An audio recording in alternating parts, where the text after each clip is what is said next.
August 18 திங்கட்கிழமை. அக்கினி அக்கினி. அங்கே அவர்கள் புழு சாவாமலும் அக்கினி அவியாமலும் இருக்கும். மார்க் 9:44. கொரியா தேசத்தைச் சேர்ந்த ஒரு கிறிஸ்தவ பெண்மணி ஒருமுறை ஒரு தரிசனம் கண்டாள்.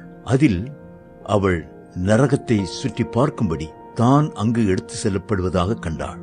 அவள் நின்று நரகத்தினுள் உற்று நோக்கி பார்த்து கொண்டிருந்த போது தன்னுடைய சொந்த தாயார் அங்கு அக்னியில் எரிந்து கொண்டிருப்பதைக் கண்டு பெரும் அதிர்ச்சிக்குள்ளானாள்.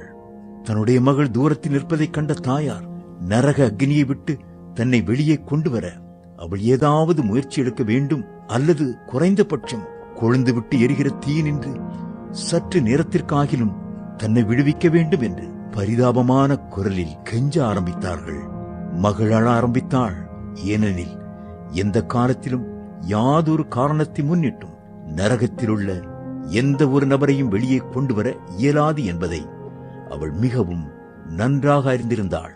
அந்த கிறிஸ்தவ பெண்மணி கண்ட தரிசனம் மெய்யாகவே அவளை அசைத்து விட்டது.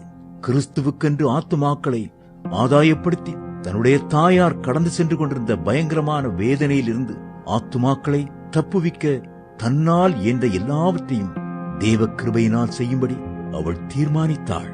முதலாவது தன்னுடைய புருஷனையும் பின்பு தன்னுடைய பிள்ளைகளையும் இன்னும் அநேகரையும் அவள் ரட்சிப்புக்கு நேராக வழிநடத்தினாள். அழிந்து போகிற ஆத்துமாக்களை குறித்து உனக்கு மனதுருக்கம் உண்டா?